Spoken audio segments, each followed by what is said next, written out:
Hello everyone. Today we are going to study ode, its definition and types. An ode is a lyric poem that praises and glorifies an individual, an idea, an event, or natural scene. It has been derived from the Greek word oid.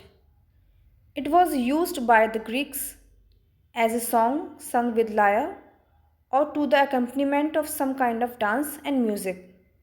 It is highly serious, formal, dignified, detailed, and complicated in nature and subject matter. Ode एक lyric poem है with rhyme.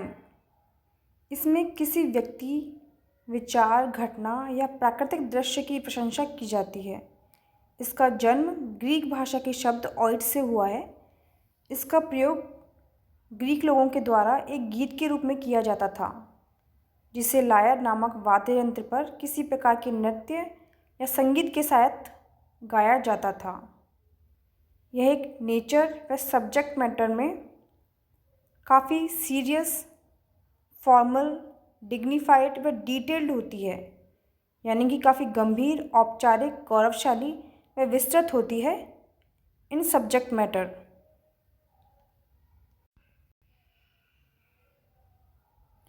It was written on the occasion of public functions such as funeral, birthdays, state events, or private occasions. English form of the ode is much more popular nowadays. It differs from the classic form in the sense that English ode gives a greater freedom of structure. इसे सार्वजनिक उत्सव के अवसर पर लिखा जाता था, जैसे कि फ्यूनरल, बर्थडेज, स्टेट इवेंट या प्राइवेट ओकेज़न। इंग्लिश ओड्स आजकल काफ़ी फेमस हैं। यह क्लासिकल फॉर्म से काफ़ी अलग हैं, क्योंकि इसमें स्ट्रक्चर की पूरी फ्रीडम होती है। इसमें स्टैंजास की संख्या सीमित नहीं होती, लेकिन हर एक स्टैंजास में बहुत ही ज़्यादा इमोशंस एक्सप्रेस किए जाते हैं।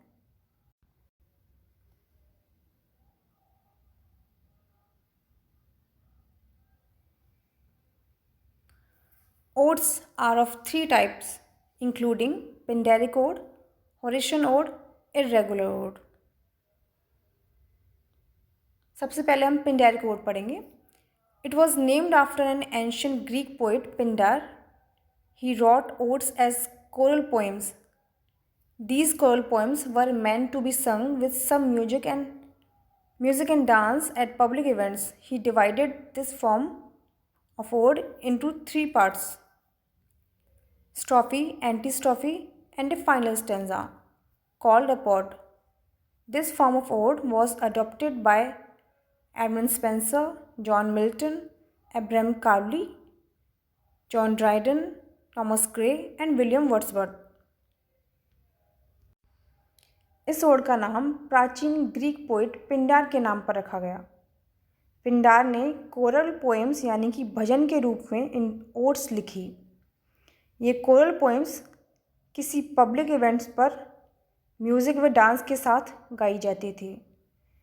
पिंडार ने ओड की इस फॉर्म को 3 हिस्सों में विभाजित किया है: स्ट्रॉफी, एंटीस्ट्रॉफी एंड फाइनल स्टैंजा, जिसे एपॉड कहा जाता है। ओड की इस फॉर्म को Edmund Spenser, John Milton, Abraham काउली, John Dryden, Thomas Gray and William Wordsworth के द्वारा यूज़ किया गया। Second है Horatian ode. It was named after the great Roman poet Horace. He wrote a number of odes. These odes were informal, more contemplative, and less ceremonial, and often addressed to a friend. They were devoid of any strict rule. This type of ode was followed by the famous ode writers Andrew Marvell, Alexander Pope, William Collins, S.T. Coleridge, P.V. Shelley, and John Keats. इसका नाम रोम के महान कवि Horace के नाम पर रखा गया। उन्होंने कई ओड्स लिखी।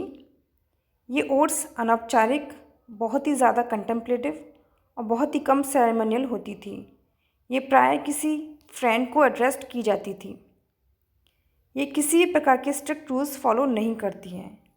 इस प्रकार की odes Andrew Marvell, Alexander Pope, William Collins, S T. Coleridge, P B. Shelley और जॉन कीट्स के द्वारा लिखी गई। Irregular ode. This type of ode does not follow any formal rhyme scheme and structure as the Pindaric ode. Hence, the poet has great freedom to try any types of concepts and moods. William Wordsworth and John Keats were such poets who wrote irregular odes, taking advantage of this form. इस प्रकार की odds पिंडेरिक odds की तरह किसी भी formal rhyme scheme और structure को follow नहीं करती है।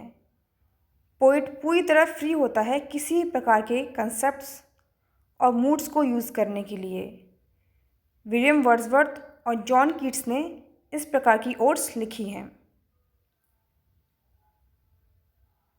अब हम कुछ एग्जाम्पल्स देख लेते हैं। Ode to nightingale by John Keats.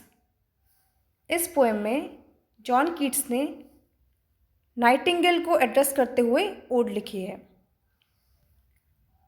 Ode to evening by William Collins, ode to autumn by John Keats, ode to the west wind by P B. Shelley, ode on a Grecian urn by John Keats, ode on spring by Thomas Gray, the progress of poesy by Thomas Gray, Ode on Intimations of Immortality from Recollections of Early Childhood by William Wordsworth.